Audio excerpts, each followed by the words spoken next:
اس کے قریب میں بیٹھ جاتی ہے تو کیا دیکھتی ہے کہ وہ وزیر کی بیٹی کہ یہ مجاہدین اسلام قرآن کی تلاوت کر رہا ہے. سبحان اللہ. یہ مجاہدین اسلام قرآن کی تلاوت کر رہا ہے. آدھی رات گزر چکی. یہ وزیر ذاتی یہ وزیر کی بیٹی متصل رہی, بے چینی میں قرار رہی کہ کاش ایک نگاہ غلط میرے طرف دیکھ لے, لیکن یہ پوری رات قرآن کی تلاوت کرنے میں مصروف رہے. اس کے طرف نگاہ اٹھانا پسند نہیں کیا. اور وہ نگاہ کیسے بھی اٹھا جس نگاہوں میں حسن مصطفیٰ بچ چکا ہو, جس نگاہوں میں حسن مصطفیٰ بچ چکا ہو, دوسرے کی طرف اٹھنے کا سوال ہی پیدا نہیں ہوتا. یہ وزیر کی بیٹی پوری رات منتظر رہی کہ ایک نگاہ غلط دیکھ لے, لیکن وہ مجاہدین اسلام قرآن کی تلاوت کرنے میں مصروف رہے. جب صبح ہوئی تو وزیر کی بیٹی دروازہ بند کر کے چل پڑی. یہ وزیر کی بیٹی کے لیے بڑا ہی عجیب و غریب بات تھی کہ کہیں دنیا عیسائیت اس کے چہرے کی ایک جھلک دیکھنے کے لیے دیتا وہ بے قرار رہتا تھا. لیکن پوری رات گزر چکی, لیکن یہ مجاہدین اسلام اس کی طرف دیکھے نہیں, نگاہ اٹھانا بھی پسند نہیں کیے. جب صبح ہوئی تو دروازہ بند کر کے چلی گئی. وزیر نے کہا بیٹی کہو کیا خبر لی آئی ہو. وزیر کی بیٹی نے کہا ابا جان آج رات اس کی کوئی عبادت کی رات تھی, میں نے ہر چند کوشش کی لیکن اس نے میرے طرف نگاہ اٹھانا بھی پسند نہیں کیا. پھر وہ وزیر کی بیٹی دوسری رات اس مجاہدین اسلام کے کمرے میں پہنچتی ہے تو کیا دیکھتی ہے کہ وہ مجاہدین اسلام نفل نماز ادا کر رہے ہیں. سبحان اللہ. یہ پوری رات نفل نماز میں گزر جاتی ہے. مسلسل یوں ہی وہ وزیر کی بیٹی اس مجاہدین اسلام کے کمرے میں 40 رات تک آتی رہی, لیکن وہ مجاہدین اسلام اس کے طرف نگاہ اٹھانا بھی پسند نہیں کیا, زحمت ہمارا نہیں کیا. آخرکار وزیر کی بیٹی نے کہا اس مجاہدین اسلام سے کہ اے مجاہدین اسلام میں تمہارے کمرے میں مسلسل 40 رات تک آتی رہی اور تمہیں یہ خبر بھی نہیں کہ میرے پاس کوئی آیا بھی ہے یا نہیں آیا ہے. آخرکار تمہاری نگاہوں میں کون سا حسین بچ چکا ہے, آخرکار تم کون سے نشہ میں ہمیشہ مشتغل رہتے ہو. تو مجاہدین اسلام نے کہا کہ وہ میرے محبوب کی ذات ہے, وہ میرے محبوب کی ذات ہے. انہی لوگوں کے بارے میں رب تبارک و تعالیٰ قرآن مقدس کے اندر ارشاد فرماتا ہے اولئک علیہم صلوات من ربہم ورحمہ, کہ ان پر ہماری رحمتیں اور برکتیں نازل ہوتی ہے. برادران ملت اسلامیہ, اتنا سننا تھا اس وزیر ذاتی کو کہ میرے محبوب کی جو میرے محبوب کے حسن ہے میں اس میں مستغرق رہتا ہوں اور اسی نشہ میں ہمیشہ مست رہتا ہوں. اتنا سننا تھا کہ وزیر ذاتی نے کہا کہ خدارا مجھے بھی ایسے پاک دین میں داخل کر لو. سبحان اللہ. خدارا مجھے بھی ایسے پاک دین میں داخل کر لو. مجاہدین اسلام نے کہا کہ پڑھو اشہد اللہ الہ الا اللہ و اشہد ان محمد عبدہ و رسولہ. وہ وزیر ذاتی کلمہ طیبہ پڑھ کر مسلمان ہو جاتی ہے. وہ وزیر کی بیٹی کلمہ طیبہ پڑھ کر مسلمان ہو جاتی ہے. کبھی میرا کردار اتنا مضبوط ہوتا تھا کہ دنیا کی نگاہیں مجھے دیکھ کر دنیا کی تقدیریں بدل جایا کرتی تھی, دنیا کی تقدیریں بدل جایا کرتی تھی. لیکن ہمارا کردار آج اتنا بہتر ہو چکا ہے. مجاہدین اسلام کے کردار کو اپنے نگاہوں کے سامنے رکھیں کہ جس گلی سے جدھر سے گزرتے تھے مجاہدین اسلام کو دیکھ کر سبحان اللہ. پھر مجاہدین اسلام پھر اس وزیر ذاتی نے کہا اے مجاہدین اسلام اب ہم دونوں کو یہاں رہنا دشوار ہے. اگر ہرقل بادشاہ کو خبر ہو جائے گی تو ہم دونوں قید کر لیے جائیں گے, پھر ہم دونوں کو پکڑ کر لے کے جائیں گے. آپ یہی ٹھہرے اور لے آتی ہوں. وہ وزیر ذاتی استبل جاتی ہے اور وہاں سے دو گھوڑے لے آتی ہے. ایک پر خود وہ وزیر کی بیٹی بیٹھتی ہے اور ایک پر مجاہدین اسلام بیٹھتے ہیں.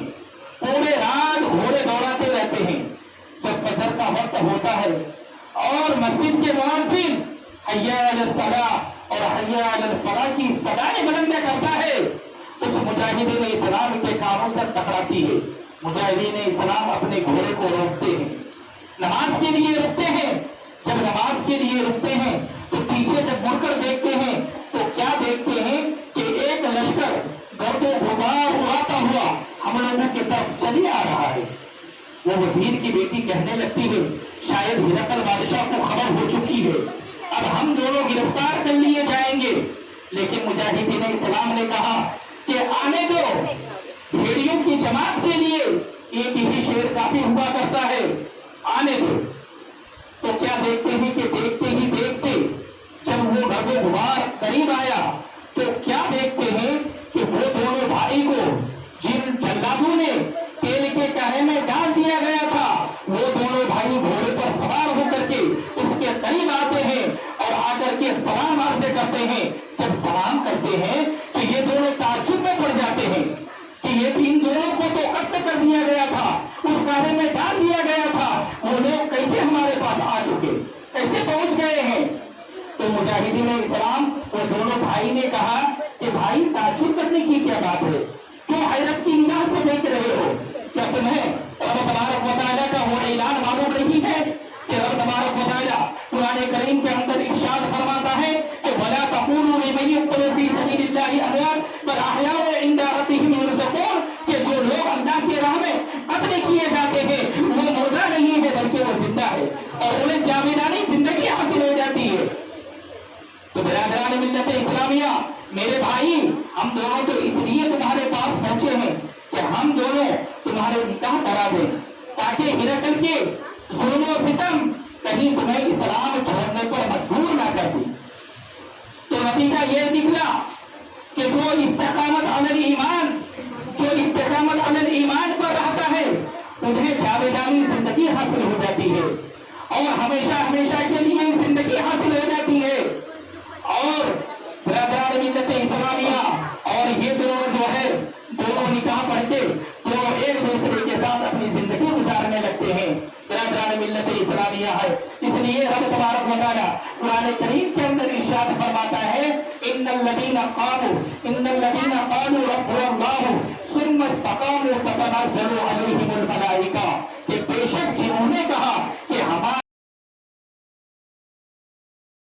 استقامت سے ثابت قدم رہے کہ دنیا کی کوئی طاقت اس کے پائے ثابت کو لرزش نہ دے سکی، اس پر ملائکہ نازل ہوتے ہیں۔ اور یہ درود پاک اللہم صلی علی سیدنا ومولانا محمد وآلہ وسلم، صلاۃ و سلام علیک یا رسول اللہ صلی اللہ تعالی علیہ وسلم۔ آپ کو میں بتاتا چلو، تقریر کرنا مقصود نہیں ہے بلکہ اس پر عمل کرنا مقصود ہے، عمل کرنا مقصود ہے اور اپنی زندگی میں انقلاب پیدا کرنا ضروری ہے۔ اور ہم کو گناہوں سے، چھوٹے چھوٹے گناہوں سے بچنا ہے اور چھوٹی چھوٹی نیکیاں کرنا ہے۔ برادران ملت اسلامیہ، دور قدیم کی بات ہے کہ ایک بادشاہ گزرے ہیں، اس کی دو بیویاں تھیں، اس کی دو بیویاں تھیں۔ ایک بادشاہ کی بیٹی کو اس نے شادی کیا تھا اور ایک اس کی کنیز بیوی تھی۔ اس کی ایک کنیز بیوی تھی جو خادمہ رہتے تھے، اس سے اس نے نکاح کیا۔ بادشاہ ایک دن اپنی کنیز بیوی سے دونوں میں بات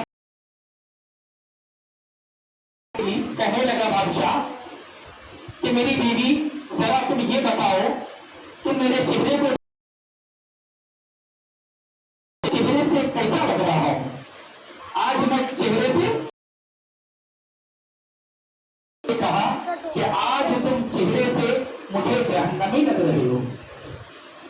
اس کی بیوی کنیز بیوی نے کیا کہا کہ آج تم، اتنا کہنا تھا کہ اس بادشاہ کو غصہ آیا اور غصے میں بادشاہ نے کہا کہ اگر میں جہنمی ہوں تو تم پر 3 طلاق۔ اس نے کیا کہا کہ اگر میں جہنمی ہوں تو تم پر 3 طلاق۔ اس نے غصے میں، بادشاہ نے اپنے غصے میں اپنی کنیز بیوی کو طلاق دے دیا، 3 طلاق دے دیا۔ اور طلاق دینے کے بعد بادشاہ کو افسوس ہونے لگا، بادشاہ کو افسوس ہونے لگا کہ میری بیوی میری نکاح سے نکل چکی ہے. پھر اس نے بادشاہ نے کیا کہا, اپنے شہر کے بڑے بڑے عالموں کو, بڑے بڑے مفتیوں کو, بڑے بڑے جانکار کو اپنے دربار میں پیش کیا, اپنے دربار میں بلایا, اور بلانے کے بعد مفتیان اکرام, علماء اکرام, محدثان اکرام سارے لوگ بیٹھے ہیں. اور بادشاہ نے کہا کہ حضرت ایک مسئلہ ہے, اور مسئلہ یہ ہے کہ ہم نے اپنی بیوی کو غصے میں طلاق دے دیا ہے, اور طلاق کا الفاظ ایسا تھا کہ اگر میں جہنمی ہوں تو تم پر 3 طلاق. تو کیا میری بیوی میری نکاح سے نکل چکی ہے یا میری نکاح میں ہے؟ تو تمام مفتیان اکرام, تمام علماء نے, تمام محدثوں نے, سبوں نے کہا کہ اگر آپ نے 3 طلاق دے دیا ہے تو طلاق واقع ہو گیا, تمہاری بیوی تمہارے نکاح سے نکل چکی ہے. لیکن ان مفتیان اکرام میں ایک طالب علم بھی موجود تھا, ایک طالب علم جو مدرسے میں علم حاصل کرتا تھا وہ بھی موجود تھا. اس نے کہا کہ اس مسئلے پر غور و فکر کرنے کی بات ہے, اس مسئلے میں غور و فکر کرنے کی بات ہے. آپ نے کہا ہے کہ اگر میں جہنمی ہوں تو تم پر 3 طلاق, تو میں آپ کو بتاتا چلوں کہ آپ جہنمی ہیں یا آپ جنتی ہیں. آپ کو کیسے معلوم, آپ کو کیسے معلوم کہ آپ جہنمی ہیں یا جنتی ہیں؟ اگر آپ جہنمی ہیں تو 3 طلاق, اگر آپ جنتی ہیں تو آپ کی بیوی پر طلاق واقع نہیں ہوگی. تو بادشاہ نے کہا کہ بیٹا یہ بات مجھے دنیا میں بتائے گا کون؟ یہ بات تو مرنے کے بعد ہی معلوم ہوگا کہ میں جنتی ہوں یا جہنمی. یہ دنیا میں یہ بات مجھے بتائے گا کون؟ تو وہ طالب علم, مدرسے میں پڑھنے والا وہ طالب علم کہتا ہے کہ میں آپ کو بتاؤں گا, لیکن میں آپ کو جو بات پوچھوں وہ آپ سچ سچ بتائیں گے. وہ بادشاہ نے کہا کہ بیٹا ہاں میں پوری سچ سچ بات بتاؤں گا, آپ پوچھیں. وہ طالب علم نے کہا کہ جب سے آپ نے ہوش سنبھالا ہے, جب سے آپ نے ہوش سنبھالا ہے, آپ اپنی پوری زندگی کو پڑھیے, آپ پوری زندگی کا کو دیکھیے کہ آپ کا دور کوئی ایسا گزرا ہے کہ جس گناہوں پر آپ وہ گناہ کرنے پر قادر تھے, لیکن اللہ تبارک و تعالیٰ کے خوف سے آپ نے اس گناہوں کو چھوڑ دیا ہو. آپ پوری زندگی کو مطالعہ کیجیے. بادشاہ اپنی پوری زندگی بچپن سے لے کر کے جوانی تک وہ پوری زندگی کو دیکھنے لگا. دیکھتے دیکھتے بادشاہ نے کہا کہ ہاں ایک ٹائم ایسا آیا تھا, ایک وقت ایسا آیا تھا کہ میرے گھر میں ایک کام والی لڑکی آئی ہوئی تھی, بہت حسین و جمیل تھی, بہت خوبصورت لڑکی تھی. میرا دل اس پر غالب ہو چکا تھا, میں اس سے زنا کرنا چاہتا تھا. میں دروازہ بند کر دیا, میں پورے زنا پر قادر تھا, میں اس گناہ کر سکتا تھا. جب میں اس لڑکی کو ہاتھ لگانا چاہا تو اس لڑکی نے کہا کہ بادشاہ سلامت, آپ سے بھی طاقتور میرا رب قدیر ہے, اس رب سے ڈرو. اتنا کہنا تھا کہ میرا بدن لرز گیا اور میں کانپ گیا. میں اس گناہ کو کر سکتا تھا, لیکن رب تبارک و تعالیٰ کی اس یاد نے, جب اس لڑکی نے کہا کہ بادشاہ اس رب سے ڈرو, تم سے بھی طاقتور میرا رب ہے, جب اتنا یہ جملہ کہا تو میرا بدن کانپ اٹھا اور میں نے دروازے کی کنڈی کو کھولا اور میں نے اس گناہوں سے, اس گناہ کرنے سے توبہ کیا.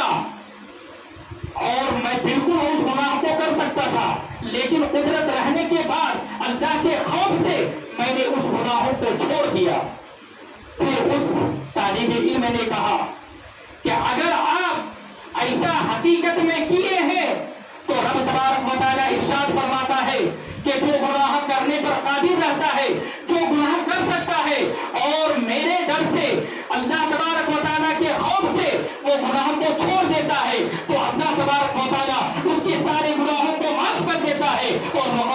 میں داخل کر لیتا ہے.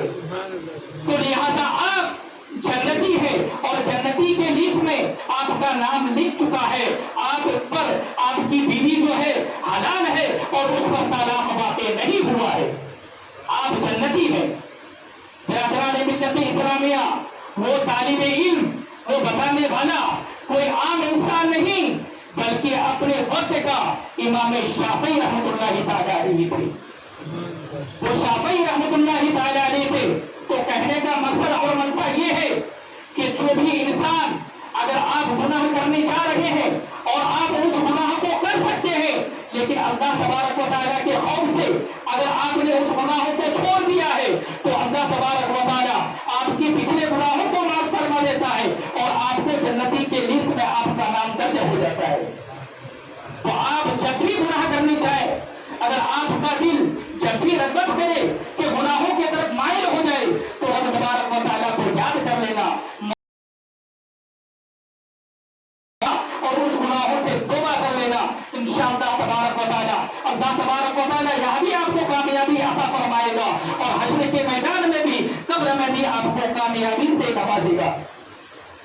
برادران ملت اسلامیہ، ہم تمام مسلمانوں کو کہنے